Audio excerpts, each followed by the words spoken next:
Chers élus de Dieu, nous avons l'honneur de venir partager avec vous cet enseignement. Pas un enseignement en tant que tel, mais plutôt une exhortation. Et c'est très important que vous découvriez ces choses-là. Avant tout, nous allons prier. Père éternel, je bénis ton Saint-Nom. Prends la direction de ce moment. Prends la houlette de ce moment. Écrase-moi à la poussière de l'humilité. Que tu me mettes de côté pour toi, pour enseigner toi-même ta parole, telle que tu m'as révélée, tu m'as ordonné de présenter. Père, je ne veux point du tout faire ma volonté, mais ta volonté. Je ne veux point du tout, Seigneur Jésus, que sans mes connaissances, mais plutôt ta parole, la vérité. Ta parole, la révélation de ta parole éclaire l'âme, sauve l'esprit, sauve l'homme de ses péchés. Et délivre l'homme et affranchit l'homme pour ta gloire. Merci Seigneur Jésus, je me consacre à toi, je me dédie à toi. Tu ne permettras pas du tout que ce monde soit manipulé. Que tu me caches sous le sol, que tu prennes la direction, la houlette de ce monde. Que du début jusqu'à la fin, que ton nom soit loué, soit magnifié. Père céleste, préserve-nous, préserve ce monde de toute manipulation. Que tu nous couvres une muraille de feu autour de moi. Et que tu diriges toi-même. Et que toi-même, tu nous inculques comme toi-même tu as dit.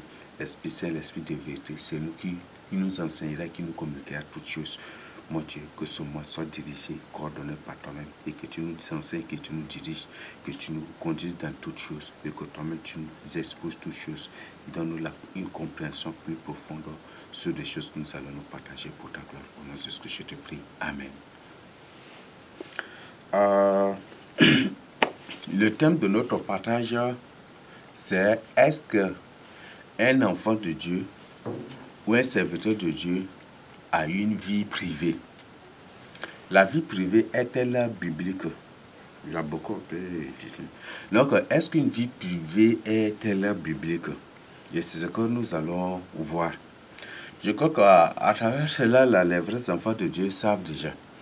Il y a des gens aujourd'hui, des super serviteurs de Dieu. Ce ne sont même pas des serviteurs de Dieu. Des hyper serviteurs de Dieu, mais ce ne sont même pas des serviteurs de Dieu qui mènent des vies, même qui enseignent aussi que la vie privée est biblique et qui défendent et qui disent même philosophiquement, oui, nous qui avons et qui avions, parce que pour le moment, maintenant, j'aime plus faire ces recherches-là. Ma méditation, c'est la parole de Dieu. Nous qui menons des recherches en philosophie et en psychologie, en psychopathie, ou des trucs tout, où nous comprenons de quoi il s'agit. Ils disent que voilà, tout enfant de Dieu doit avoir une vie privée. Tout serviteur de Dieu a une vie privée. Le Seigneur nous a fait grâce, le Seigneur m'a fait grâce aussi, parce que lorsque j'étais à l'université, j'étais aussi à l'ENS, à l'école normale supérieure. Donc à l'école normale supérieure, c'est là où j'ai découvert beaucoup de choses, parce que plus là, j'ai beaucoup approfondi mes recherches dans plusieurs domaines. Dans plusieurs domaines, et j'ai mené vraiment des recherches là. C'est que, par exemple, la vie privée, en déontologie, et même parfois, même en déontologie dans d'autres disciplines, on dit qu'un ancien a aussi une vie privée. C'est ça, non? Je crois que tous les anciens savent de quoi je suis en train de parler. Alors que les anciens ont une vie privée. Donc, à l'école, il doit se comporter comme il veut. Et à la maison, il a sa vie là aussi, c'est une vie privée. Et aujourd'hui, ces philosophes, ces gens-là, ont amené la vie des anciens à l'église. Pour dire que quand tu es à l'église, il faut être exemplaire. Et quand tu es à la maison, tu as une vie privée. Et une vie privée que les gens ne doivent pas contrôler, que les gens ne doivent pas surveiller, que les gens ne doivent pas ceci, cela. Oui. Et là, c'est ce qui est censé. La vie privée n'a jamais du tout été biblique. Et on a plusieurs exemples. Tous ceux-là qui, dans la Bible, avaient mené des vies privées ont fini tragiquement. Ils sont tous morts, rejetés par Dieu. Ça va vous surprendre. Par exemple, on prend d'abord Judas. Judas avait une vie privée, n'est-ce pas? Lorsqu'il est avec le Seigneur, il se comportait comme des apôtres. Mais à un moment, il se retirait pour faire autre chose, n'est-ce pas? C'est ça sa vie privée, n'est-ce pas? Et quand il est là, il se voit vraiment, il se fait vraiment serviteur, disciple du Seigneur Jésus-Christ. Mais après, il se retire pour faire autre chose. Vous voyez? La vie privée n'a jamais du tout été biblique. Et elle ne sera jamais du tout biblique. Même le Seigneur Jésus-Christ, mort, crucifié sur la croix pour nos péchés, pour nos iniquités, a clairement dit qu'une ville située sur une montagne ne peut être cachée. Une ville située sur une montagne ne peut être cachée. Qu'est-ce que le Seigneur Jésus-Christ veut te dire par là? Même le Seigneur Jésus-Christ, notre Maître, notre Sauveur, par qui nous sommes créés, pour qui nous sommes créés. C'est lui qui est notre Rédempteur. Le Rédempteur de l'Afrique n'a jamais du tout une vie privée. N'a vécu aucune vie privée. Je cherchais. Le Seigneur n'a point du tout une vie privée. Sa vie toujours. Le Seigneur dit que le Seigneur a clairement dit que ce sont les ténèbres qui agissent en secret. Toi, tu es serviteur de Dieu. Tu dois agir ouvertement, mais tu agis en secret. C'est ça, non, n'est-ce pas? Agir en secret, c'est une vie privée. Nous renvoie aussi à la vie privée, n'est-ce pas? Mes frères et sœurs, répentez-vous. Il y a une déclaration que le Seigneur a faite. Et si le Seigneur permet, on va lire, on va vous présenter. La vie privée n'a jamais du tout été biblique. Et il faut cesser de mener une vie privée. Ta vie doit être lumière. Tu ne peux pas être caché. Le Seigneur a dit qu'une ville située sur une montagne ne peut être cachée. N'est-ce pas? Vous prenez les grandes statues présentées, vous vous dressez sur les montagnes partout. Inde, Brésil, vous allez voir. De loin même, les gens voient, n'est-ce pas? C'est ce que tu es. Même Hébreux 12 dit que nous sommes environnés d'une multitude de témoins, n'est-ce pas? Nous sommes environnés d'une multitude de témoins. Qu'est-ce que cela veut dire? Et tu dis, j'ai une vie privée, hein? Non. Aujourd'hui, il y a des serviteurs de Dieu, des enfants de Dieu qui font la politique, qui entrent dans les partis politiques, mais quand tu leur dis non, ça c'est ma vie privée, hein, il ne faut pas toucher à ma vie privée. Quel est le verset biblique qui parle de cela? Et ces gens certainement vont prendre un verset biblique qui ne comprennent même pas le sens de ce verset biblique qui ne cadre point du tout. La vie privée n'a jamais du tout été publique. Et la vie publique, c'est cette vie privée que Dieu condamne là. Oui. C'est cette vie privée là que Dieu condamne. Le Seigneur Jésus-Christ n'a jamais une vie privée. Il est toujours avec les disciples. Même quand il se retire, il se tient dans un lieu très... Les disciples le voyaient. Et c'est pour ça même on rapportait même certaines de ces prières qu'il faisait là. Si les disciples n'attendaient pas ces prières-là, ils n'allaient pas nous rapporter. Ils n'allaient pas rapporter dans les évangiles. Peut-être ça va vous surprendre. Donc le Seigneur a fait de telle manière que même ces prières même sont suivies par les disciples, n'est-ce pas? Et toujours le Seigneur, quand il veut partir quelque part, il faut au moins, s'il n'est pas accompagné par les 10, avec les 3 hommes, Pierre, Jean, Jacques, il l'accompagne. C'est pour éviter que par la suite, on le qualifie d'une personne, ou on le traite d'une personne qui a une vie privée. Non. Il agit ouvertement. Même lorsque les gens étaient venus pour l'arrêter, il dit qu'il a enseigné il a dit à ceux-là qui étaient venus pour l'arrêter, j'étais tout le jour dans le temple enseignant et à la vue de tout le public, pourquoi vous ne m'avez pas arrêté? J'étais tous les jours, que j'ai agi ouvertement, je n'ai point agi en secret. Même lorsqu'on l'accusait, il a dit que j'ai agi ouvertement et tous mes enseignements sont suivis par tous les gens. Allez leur demander si j'ai cité les gens la révolte. Vous voyez ça? Est-ce que le Seigneur a une vie privée? Il y a des hommes de Dieu, les hommes de Satan, qui sont aujourd'hui dans les partis politiques, qui battent les campagnes même des hommes politiques au sein des églises. Mais quand tu leur dis non, c'est la vie privée, ma vie privée, ne touche pas ma vie privée. Vous voyez ça. Et juste après, et c'est ton nom qui devient un thème d'enseignement ou un thème d'exhortation. Même s'il ne prêche pas directement contre toi, il va ça c'est un pseudo-enseignement. Il donne ces genres d'enseignement-là. Juste pour t'attaquer. Il prend même ceci et puis il va raconter tout. Vous voyez ça. Même il y a des gens auxquels là, des agents de Satan qu'on a chassés du milieu de nous, leur a envoyé des mails, leur les a appelés ou c'est quoi. Ils sont sortis avec des enseignements. Au lieu de vérifier des informations, ils ne vérifient pas. Et c'est des agents de Satan déjà qu'on a interpellés. Des gens sont dans l'occultisme qu'on a interpellés. Si c'est réellement des vrais serviteurs de Dieu, ils allaient au moins se faire ces j'ai tel. Est-ce que c'est vrai ou c'est faux?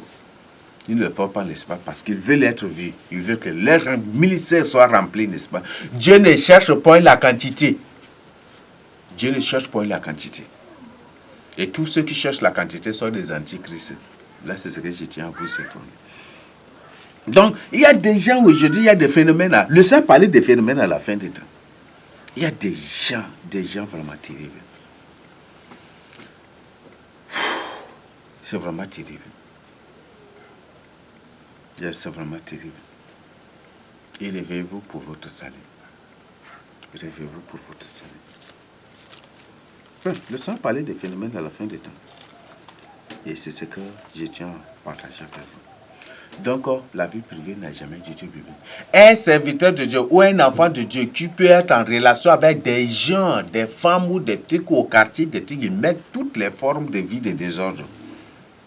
Mais quand tu lui dis, ça c'est ma vie privée, en tant qu'enseignant et administrateur, quand on parle de vie privée, lorsqu'on parle d'une vie privée, on parle d'une vie professionnelle, n'est-ce pas? Il y a aussi une vie professionnelle, c'est ça, n'est-ce pas? Donc ta profession, quand tu viens à l'église, tu as une vie professionnelle. Mais quand tu rentres à la maison, tu as une vie privée, c'est ça, n'est-ce pas? Satan a aveuglé tes yeux. Satan a aveuglé tes yeux. La vie privée n'a jamais du tout été biblique. Et nous allons découvrir ces choses-là. Bon, je vais vous réciter les versets parce que là, vous n'avez pas besoin. C'est un thème qui est clair, donc même si un vrai enfant de Dieu qui cherche son salut n'a pas besoin, même que je lui présente les références bibliques. Parce qu'il sait de quoi il s'agit. Donc on parle d'une vie privée, on parle d'une vie professionnelle aussi, n'est-ce pas? Les deux. Est-ce que les deux vont de pair? Et même aussi, n'est-ce pas? Même nous, en tant qu'enseignants, en tant qu'administrateurs, on nous demande même de donner point du tout à avoir une vie privée, non? Ceux qui ont fait l'administration connaissent. Ceux qui ont fait l'école normale supérieure aussi, que j'ai fait, et par la suite que j'avais abandonné. Bon, ce n'est pas moi qui ai décidé d'abandonner, mais c'est Dieu qui m'a ordonné de quitter pour le servir. Donc, même nous-mêmes, on nous demande en administration, tout comme à l'école normale supérieure, on nous demande de ne point du tout avoir une vie privée parce que les élèves, ceux que tu diriges, la contrôlent ta vie et ils vérifient. Et c'est à travers cela là, qu'ils vont salir ton nom et ils vont mettre créer tous les problèmes, même des scandales aussi à ta profession. C'est ça, n'est-ce pas? On nous interdit justement d'avoir des vies privées. C'est ça, non? Là, je crois qu'aucun enseignant ne va nier cela, n'est-ce pas? Et si les païens, l'Antichrist lui-même qui a créé la fonction publique vous dit que vous ne devez pas avoir une vie privée de peur de salir votre carrière ou de peur de créer des problèmes à l'administration et à vous-même, ou de créer des désordres, si l'Antichrist lui-même là, la fonction publique là, c'est créé, c'est premier, non? Faites de travail, c'est premier, n'est-ce pas? Faites de tous les fonctionnaires, non? Et qu'est-ce que cela veut dire? Le Seigneur Jésus-Christ était né en l'an 0. Le Seigneur Jésus-Christ était né en l'an 0. premier mois de l'an 0. Et il est mort le 8 mars, il était mort le 8 mars l'an 34. Il est ressuscité le 10 mars l'an 34. Et ça, n'est-ce pas? Donc, le 10 mars l'an 34. Et 2 semaines après, non? 2 semaines après, il était monté au ciel. C'était ça, non? Et c'est ça, n'est-ce pas? Donc, 2 semaines, on prend 10 mars plus 2 semaines. Ça nous envoie directement au mois d'avril. Et c'est de ça qu'est sortie l'expression poisson d'avril. C'est une fête qui est célébrée partout. Poisson d'avril. Donc, poisson d'avril nous renvoie à l'enlèvement du Seigneur. Donc, quand les disciples racontaient l'enlèvement du Seigneur, les gens prenaient comme des mensonges. C'est pour ça que cette fête-là, c'est une fête de mensonges là aussi. Et après, la Bible dit 40, c'est 40 jours, non? 40 jours après. C'est 40 jours, non? Et là, convertissez ça là en calendrier. C'est 40 jours, combien de jours après là, le Saint-Esprit l'Esprit Saint était descendu sur les premiers disciples. L'Esprit Saint était descendu sur les disciples du Seigneur Jésus-Christ le 1er mai, l'an 34. Le 1er mai, l'an 34. C'est ça, non? Et je ne sais pas en train d'inventer. Donc, le 1er mai, l'an 34, l'Esprit Saint était descendu. Donc, le 1er mai, l'an 34, le 1er mai, c'est la fête de l'Esprit Saint. La fête de Pentecôte. Et c'est même le 1er mai aussi que le Seigneur était conçu aussi. Donc, le Seigneur était né même comme un grand moissonneur. C'est ça, non? Donc, le 1er mai, c'est la fête de l'Esprit Saint, de la descente de l'Esprit Saint. En premier disciple jusqu'au nous aujourd'hui. Et c'est ce premier mai là que Satan a transformé, que l'Antichrist a pris ça comme fête de travail aussi. Donc, si l'Antichrist dit que non, vous qui travaillez, vous ne devez pas avoir une vie privée de peur de créer des scandales, de peur de salir, de peur de mettre fin à votre carrière, de peur de créer des désordres de ça et là et ça et là. Si l'Antichrist, si la fonction publique vous impose cela, pourquoi, toi là qui suis le Seigneur Jésus-Christ, lorsque le Seigneur te demande, le Seigneur te dit, ne mène pas une vie privée, tu t'obstines, tu dis non, non. Pourquoi? Ouvre tes yeux. Ne sois pas là pour te mentir. Donc, n'aie pas une vie privée, mon frère. La vie privée est condamnée par Dieu. La vie privée est condamnée par Dieu. Et répands-toi pour ton salut. Dieu condamne la vie privée. Dieu condamne la vie privée. Donc, je t'invite vraiment à ouvrir les yeux pour ton salut. Je t'invite vraiment à ouvrir les yeux pour ton salut. Donc, cesse aujourd'hui ta vie privée. Peut-être avoir des femmes au quartier, avoir des femmes, entretenir des relations secrètes, être dans un parti politique, être dans une association, être dans les syndicats, être dans... Ça, c'est autre cela. Quitte. Le Seigneur dit, n'aimez point le monde, ni ce qui est dans le monde. Car l'amour du monde, celui qui aime le monde est inimitié, devient ennemi de Dieu. L'amour du monde est inimitié contre Dieu. Donc pour dire que si tu aimes le monde, tu deviens automatiquement l'ennemi de Dieu. N'aime pas le monde, n'imite point le monde. N'imite point du tout les choses qui sont dans le monde. C'est ce que Romains 12, 1 à 2 nous demande. C'est ce que Jacques 4, 4 nous dit. C'est ce que 1 Jean 2, 15 à 17 nous dit. Je ne sais pas, mon frère, réveille-toi aujourd'hui. Il y a aujourd'hui des gens qui sont des enfants de Dieu, mais qui font la politique pour devenir ceci, mais qui veulent qu'il y ait au moins une autorité chrétienne. Hey, je vous le dis, certaines chaînes soi-disant chrétiennes et certains sites que vous voyez là, ce ne sont pas du tout des choses des enfants de Dieu. Ce sont des chaînes païennes. Et ces gens, même certains, ils se présentent même en tant que des vrais journalistes, n'est-ce pas? et qui ont créé des journalistes professionnels. Ils créent des trucs, n'est-ce pas? Vous voyez ça. Certaines chaînes dans lesquelles vous suivez des enseignements, ce ne sont pas des chaînes enfants. Ce ne sont pas des chaînes spirituelles. Ce sont des choses païennes. Ces chrétiens-là, je voudrais à certaines chaînes-là, parfois même là, il faut que vous entrez dans la chaîne. Entrez vraiment dans la chaîne et vérifiez tout ce qui est publié dans cette chaîne. Peut-être que certains sont... Mais vérifiez du début jusqu'à la fin. Et vous allez trouver des choses. Certaines chaînes ne sont pas du tout des chaînes chrétiennes. Et ça n'a jamais du tout été un enfant de Dieu. Comme parce que le président est... C'est ce qui se passe, n'est-ce pas? On prend par exemple le Congo. Parce que le président, là, le Congo, Kinshasa, et même il y a aussi démocratique, le Congo, Kinshasa et Brazza. Parce que le président, c'est un chrétien. C'est ça, n'est-ce pas? Même qu'il y a Centrafrique ici aussi. Centrafrique ici aussi. Parce que le président, c'est un chrétien, n'est-ce pas? Donc ces chaînes-là ont été créées juste pour des faits, pour des buts politiques. D'ailleurs, vous allez trouver de n'importe quoi publié dans ces chaînes, dans ces sites-là. Non, vérifiez. Je ne suis pas en train de vous mentir. Peut-être qu'ils ont retiré. Mais ceux-là qui ont suivi pas à pas, ils savent de quoi. Donc, ces gens qui créent, ils ouvrent ils créent des chaînes, des sites, des trucs comme ça dans le but. Et c'est pour des faits politiques, juste pour des intentions politiques. Non, le président, ceci, non, ils ont l'art. Et c'est comme c'est des grands politiciens qui se déguisent en des serviteurs de Dieu.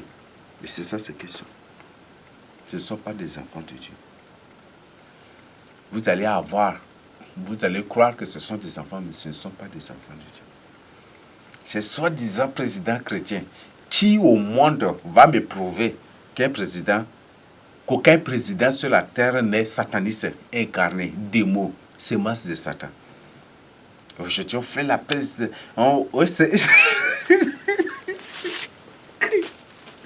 La politique est entrée même dans l'église. C'est ces grands hommes politiques déguisés en des serviteurs de Dieu. Il y a certains qui se sont spécialisés à publier les témoignages, certains qui se sont spécialisés à publier les témoignages des ex-satanistes et qui se sont spécialisés à raconter de n'importe quoi. Comme c'est de grands hommes, ils ont la rhétorique, l'art de parler. Mais ce qui est caché derrière cela, là, cherchez à comprendre. Cherchez à comprendre. Donc voilà, hein, il y en a partout. Ça, c'est des faits. Ça, c'est... Vous pouvez vérifier. Donc voilà. Donc je vous le dis, la vie privée n'a jamais du tout été biblique. Mes frères et sœurs, qui parmi vous est-ce qu'un vrai enfant de Dieu qui vit dans la crainte de Dieu, en ce moment, je parle de ce moment, de la fin des temps, est-ce qu'un vrai enfant de Dieu qui vit dans la crainte de Dieu peut être pris, peut être pris par le président de la République et être ministre pour être ministre, conseiller présidentiel, conseiller de ceci, conseiller de sécurité, conseiller. Est-ce que vous allez trouver cela? Non. Non, je vous le dis, je vous le répète, non.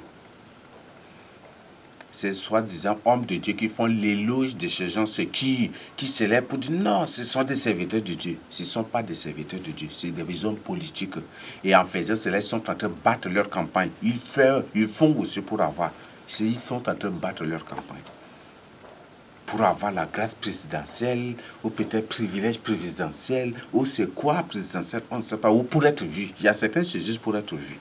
Oui. Il y a certains, c'est juste pour être vu et pour que leur église soit remplie, que leur ministère soit rempli. C'est ça, c'est oui, oui, oui. C'est terrible, mes frères et sœurs. Non, tel pasteur là, c'est un ministre, tel pasteur, c'est un ministre. Ministre de tel pasteur. Un général, c'est tel. Aïe, tel pasteur est général. Oui, un pasteur général. un pasteur qui devient général et il prêche. Est-ce que vous savez ce que les gens font pour devenir pasteur? Pour devenir des généraux. Est-ce que vous savez, est-ce que les titres généraux là, est-ce que c'est le président qui décide pour donner? Ce sont les francs-maçons. Nous, en français, bon, ceux qui ont fait la littérature, au moins, ça comprennent. Et précisément, la lettre moderne, qui apprennent vraiment, qui des trucs, et aussi la politique, cherchez à vous allez trouver. Donc, les titres tels que lieutenant, capitaine, avec leur grade là, je vous invite d'entrer dans l'histoire de cela, et vous allez trouver. Si ça vient d'où? Je ne sais pas.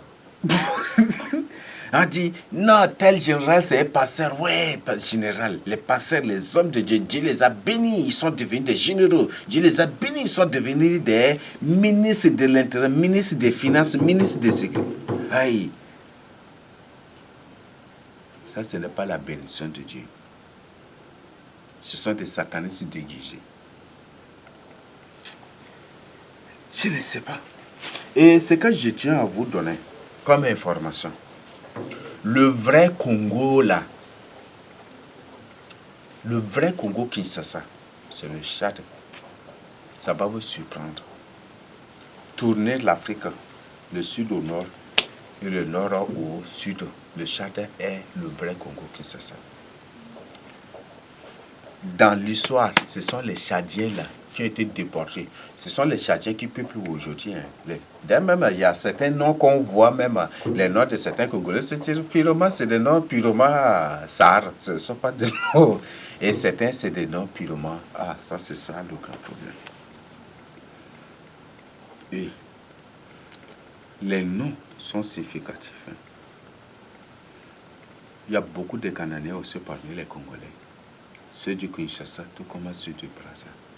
Même en Centrafrique, parfois, nous sommes mélangés partout. Et ce sont ces Cananéens-là qui enseignent de n'importe quoi. Et c'est des grands philosophes. C'est des grands philosophes. Ils ont l'art de parler. C'est des grands philosophes, des terribles philosophes. Mais si tu n'as pas la crainte de Dieu en toi, tu vas tomber dans leur piège. Tu vas tomber dans leur piège. Des terribles philosophes. Et c'est ce que je tiens à partager. Donc la vie privée n'a jamais du tout été biblique. Aujourd'hui, les gens font la politique. Même dans les églises, les soi-disant hommes de Dieu, serviteurs de Dieu, ils interviewent même les politiciens ou peut-être les victimes les victimes politiques, ils font l'éloge des présidents, des trucs comme ça. Oui. C'est terrible, mes frères et sœurs. C'est terrible. Et repentez-vous pour vous salut. Je vous en prie. Repentez-vous. C'est terrible.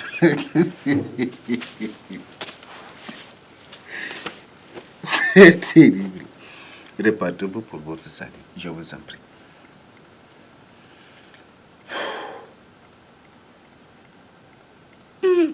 C'est terrible. N'ayez point du tout peur, n'ayez point du tout honte, mais confessez vos péchés et repentez-vous. Il y a des publications parfois qui suivent, c'est de n'importe quoi. Bon. Aujourd'hui, c'est le temps de rire. Et c'est le temps de raconter, de faire tout. Mais il y a un temps de jugement. Il y a un temps pour toutes choses. Il y a un temps pour l'incrédulité. Il y a un temps de prise de conscience. Il y a un temps pour refuser. Et il y a un temps aussi pour... il y a un temps pour refuser ou de rejeter Christ, la vérité. Et il y a un temps pour accepter Christ, le Seigneur Jésus-Christ, la vérité. Que je tiens à partager. N'imitez point le monde. N'imitez point du tout le monde. N'aimez point du tout les choses qui sont sur la terre. Et cessez la vie privée. Le Seigneur Jésus-Christ même la Bible nous a dit, soyez les imitateurs de Christ. Comme Christ n'a point du tout une vie privée, vous aussi, n'ayez point du tout une vie privée. N'ayez point du tout une vie privée. Confiez-vous au Seigneur Jésus-Christ. Marchez avec le Seigneur Jésus-Christ. Menez une vie de prière. N'ayez point du tout une vie privée. Il y a des gens qui ouvrent des buvettes, des alimentations, des auberges, des ceci, des cela, des cabarets. Mais quand tu leur dis, non, ça c'est ma vie privée, hein, c'est par ça que je vis. C'est ma vie privée. Pourquoi? Ne touche pas. Non. Repentez-vous. C'est ce que je tiens à partager à vous. Donc, mes frères et sœurs, repentez-vous. Et devenez des enfants pour votre salut. Humiliez-vous et repentez-vous. Il y a de n'importe quoi. Il y a de n'importe quoi. Donc, ce que je tiens à partager à vous, je voudrais partir loin, mais je trouve que c'est pas... Je trouve qu'à ce niveau même, c'est déjà clair. Il y a beaucoup de versets bibliques que je peux vous citer. Il y a beaucoup de versets bibliques que je peux vous citer. Mais je trouve que le message est déjà clair. Donc, ne vous livrez plus à la vie privée. Dieu condamne la vie privée. Ce que tu fais en privé, là, c'est ça qui va te conduire en enfer. Ce que tu fais en privé, c'est ça qui va te conduire dans le lac de feu. Ce que tu fais en privé, là. Donc, c'est ce maintenant. Je vous le dis, Dieu a dit clairement, vous là qui suivez les femmes, qui suivez les enseignements des femmes, et ceux là, les serviteurs, soi-disant serviteurs de Dieu, qui demandent aux femmes d'enseigner la parole de Dieu, ce ne sont pas des serviteurs de Dieu. Ce ne sont pas du tout des serviteurs de Dieu. Ça va vous surprendre, mais le Seigneur condamne. Je ne permets point aux femmes de prendre l'autorité sur les hommes. Déjà clairement dit. Je ne permets point que les femmes écoutent l'enseignement en... C'est elles qui doivent écouter l'enseignement en silence, en secret. On dit non, c'est là, c'est là, Prisca, il y a qui là, c'est des trucs qu'on va raconter de n'importe quoi. Oui, c'est ça la Bible, c'est ça le problème. C'est des gens qui tordent les enseignements, qui tordent les faits bibliques. Qui tordent. C'est ça même la Kabbale aussi. Même comme c'est la plupart. Soit dans la Kabbale, c'est des gens, des lourds ravisseurs déguisés. Oui, ce sont des lourds ravisseurs déguisés.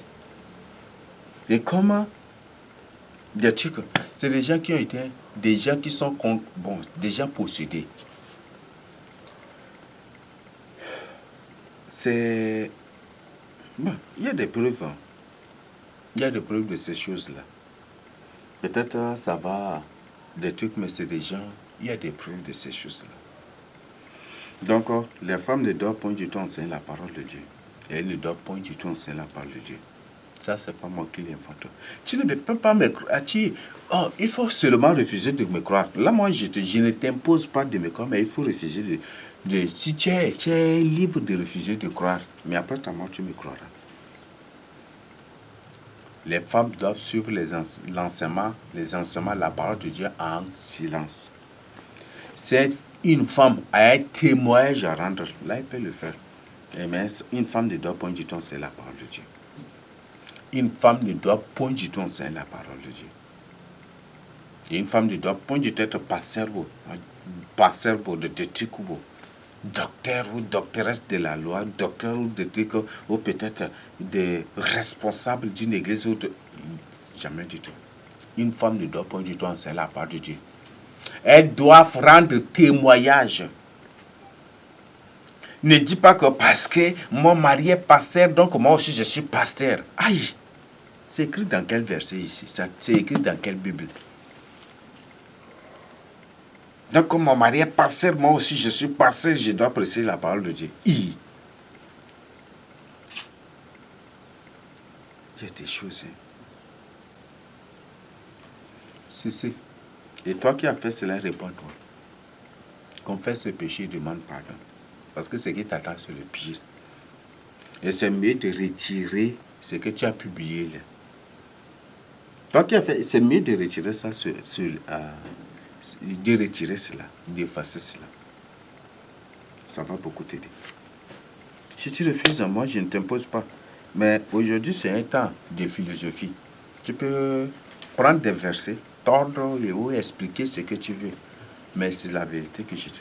Toutes les femmes passées, toutes les femmes qui enseignent la parole de Dieu aux hommes sont tous en enfer. Tu peux raconter ce que tu veux, hein, mais je te dis la vérité. Si tu as reçu une vision, prêche. Si tu as reçu une vision, témoigne la vision que tu as reçue. Présente la vision. Si c'est ton témoignage à toi, tu peux présenter. Là, il n'y a pas de problème. Mais n'ose point du tout prêcher la parole de Dieu.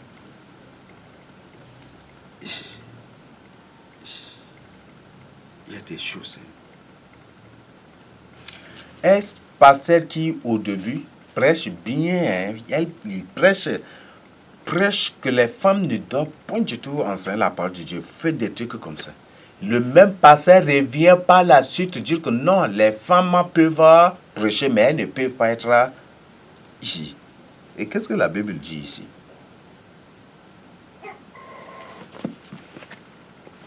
Nous lisons un Timothée.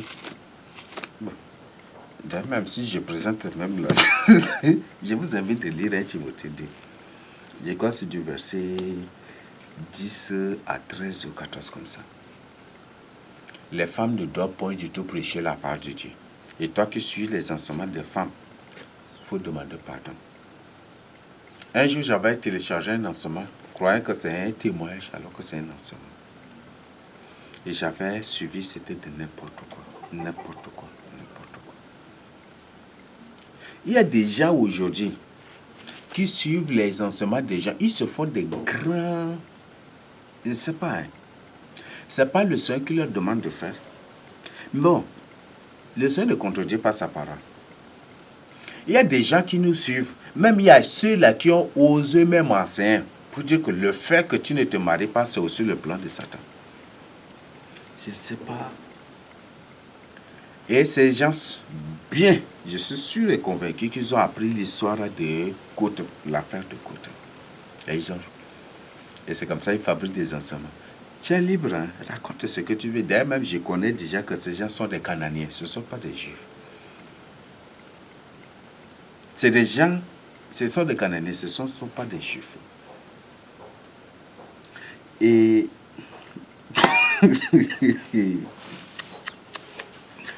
bon, en tout cas, racontez ce que vous voulez. Racontez ce que vous voulez. Mais vous verrez aussi la fin. Vous verrez la fin. Ce que je tiens à partager avec vous. Donc, le Seigneur ne m'a point du tout choisi pour le servir afin de me récompenser par une femme. Non. S'il s'agit de me marier, c'est depuis que je me suis déjà marié. Mais j'ai un époux. Je ne veux point du tout me marier. Et si c'est... Au moins, j'ai dit au Seigneur, au moins qu'il m'apparaisse lui-même physiquement de manière trop particulière en me disant m'apparaît 7 fois ou 14 fois. Et moi-même, j'avais parlé, avant j'ai parlé de 7 fois, mais après j'ai parlé de 14 fois. S'il m'apparaît physiquement pour dire que telle femme, telle soeur, ou telle soeur, ou telle là, c'est ta coûte. La femme pour qui j'étais créé. La femme, c'est ta coûte, la femme. Si le Seigneur m'apparaît 14 fois pour me dire d'abord je vais me marier. Sinon, point du tout. C'est ce que je tiens à partager avec vous. Aïe, il y a des phénomènes. Il y a des phénomènes. Donc, je ne vous interdis pas de vous marier, mais cherche la face du Seigneur Jésus-Christ pour te révéler ta côte. Demande au Seigneur de te révéler qui est ta côte. Et c'est ce que je tiens à te dire, à t'informer. Et si tu refuses de me croire, ça c'est ton problème. J'ai présenté bibliquement avec vous. Et j'ai vu de mes propres yeux des revenants. Des gens qui sont morts, enterrés. Dont certains sont des voisins directs que j'ai croisés, j'ai rencontrés. À l'extérieur et dans les autres coins du pays ici aussi. Dans les coins, dans les autres villes du pays et certains c'est à l'extérieur du pays aussi. C'est vraiment terrible. Si tu refuses de me croire et que tu veux, non, je dois me marier, fais ce que tu veux. Nous témoignons ce que nous voyons. C'est ce que je vois que je témoigne. C'est ce que j'écoute que je témoigne. Donc, si tu ne me crois pas, tu me croiras. Parce que c'est pas moi qui est le chef. C'est pas moi qui est le maître du ciel. C'est pas moi qui est le maître du ciel. Donc, à vous maintenant. Donc, si vous ne voulez pas me croire, pour après me croire, ça c'est votre problème. Si vous ne voulez pas me croire, ça c'est vous aussi. Mais je te dis la vérité, cherche la face du Seigneur. Même si tu vis avec une femme, cherche la face du Seigneur. Un frère, aïe, ici possible, j'en le sais, ici possible, je vais voir. Si j'arrive à trouver, je vous présenterai ça un jour. Un frère m'avait appelé d'un coin pour me dire qu'il avait prié pour ça, pour que le Seigneur lui révèle la nature de la femme qui est avec lui. Ce frère, il avait décidé un jeûne de 3 jours. Un jeûne de 7 jours comme ça, il avait décidé un jeûne de 7 jours. Il a dit qu'au premier jour, deuxième jour, troisième jour, net, la femme a commencé le problème. La femme est emmenée à la brigade, ils l'ont arrêté. Après, ils l'ont libéré. Ça, c'est pendant ces jours-là. Ou ce deuxième jour-là, comme ça, c'était le deuxième jour-là, comme ça. Ils l'ont emmené à la brigade, il était arrêté. Ils l'ont laissé. Après, on l'a arrêté. Il a fait un jour ou 2 jours après, il est libéré. Après, la femme l'a ramené encore dans une autre brigade. Ils l'ont arrêté. Et des trucs comme ça. Et c'est à la police d'abord. Ils l'ont arrêté. La femme a tout fait pour... Et par la suite, il ne pouvait pas. Il a cassé les gens. Il dit, après il est resté, il dit, mais merde Seigneur, je prends le jet pour découvrir la nature, pour que tu me révèles si c'est ma faute ou pas. Et pour que tu me révèles la nature de cette femme et comment tous les problèmes commencent comme ça. Cette fois-ci, je ne vais pas gêner, mais je veux que tu me dises, que tu me révèles tout sur la femme. Il a juste prié, il a pris son temps pour prier. Et la nuit, dans le rêve, la nuit, sur sa couche, il a reçu une vision. Or, la femme avant, elle était gentille, obéissante, elle était douce, il n'y a pas de problème, elle servait vraiment le Seigneur. Ça. Mais dans la vision, qu'est-ce que... Donc, l'attitude de cette femme-là a fait quand même, il doutait, il ne voulait même pas chercher la face du Seigneur. Parce que c'est une femme obéissante, douce, une femme gentille, truc comme ça. Mais quand, dans la vision, il était surpris. Dans la vision, ce que lui-même a partagé, il avait vu un homme, un géant. Un géant carrément. Une personne dans la hauteur peut dépasser même un mangue. Dépasser 5 ans même à 6 mètres. Il a pissé un grand géant. C'est un géant carrément. Je l'ai vu. Et après, le Seigneur était à côté de lui. Il a dit, est-ce que tu as vu la personne? Il dit oui. Il a dit que oui, il l'a vu. Après maintenant, à côté, au pied de ce géant-là, se tenait une femme qui était juste au pied des géants-là. Il a tenu ça. Et le Seigneur lui a demandé, est-ce que tu as vu cette femme-là? Il a dit, oui, j'ai vu. Il dit, voilà, c'est ça, la femme qui est avec toi. Donc cette femme-là, c'est lui le géant. Mais quand il est venu, c'est cette femme-là, c'est lui, c'est géant. C'est lui, c'est elle-là, c'est géant-là. Donc, il a juste réduit sa taille. Et c'est juste, et il est avec toi là. Il y a là, pour besoin de fidélité, j'ai enregistré là aussi. Et si possible, après, je vais mettre à votre disposition. Donc, c'est ce géant-là qui a réduit sa taille et qui est là. Et par la suite, le Seigneur lui a montré encore beaucoup de femmes, beaucoup d'autres personnes qui étaient des géants. Des gens, comme il les a vus. Est-ce que tu as vu? Il a dit qu'il les a vus. Après, qu'est-ce que le Seigneur dit? Il dit que, que la plupart des gens de ta ville, ce sont des gens, ce ne sont pas des humains.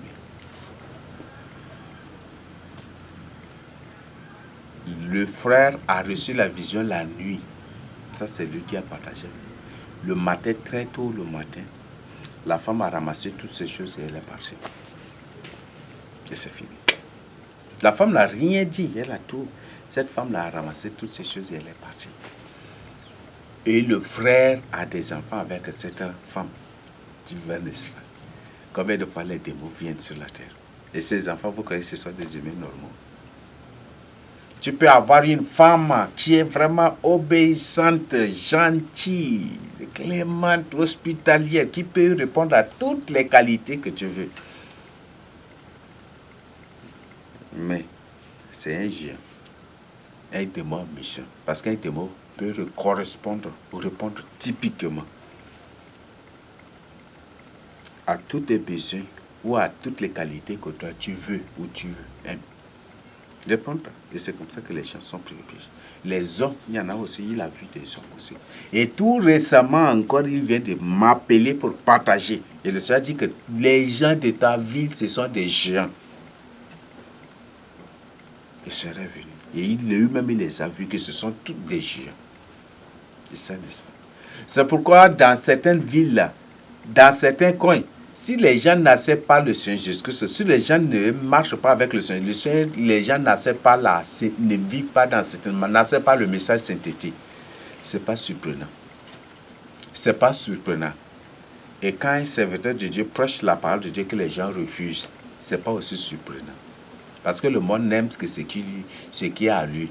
Ce sont les païens. Quand tu présentes un message, par exemple, là où je suis, si des démos, des soi-disant serviteurs de Dieu s'élèvent pour m'attaquer, ou par des pseudo-enseignements, par des soi-disant enseignements, beaucoup vont acclamer là, crowd. Oui, allez, entrez dans telle chaîne là, il y a tel, n'est-ce pas? Ils vont s'orienter, n'est-ce pas? C'est ça, non? Dans le monde là, n'aime que ce qui lui appartient, n'aime que ce qui est à lui. C'est ça, n'est-ce pas?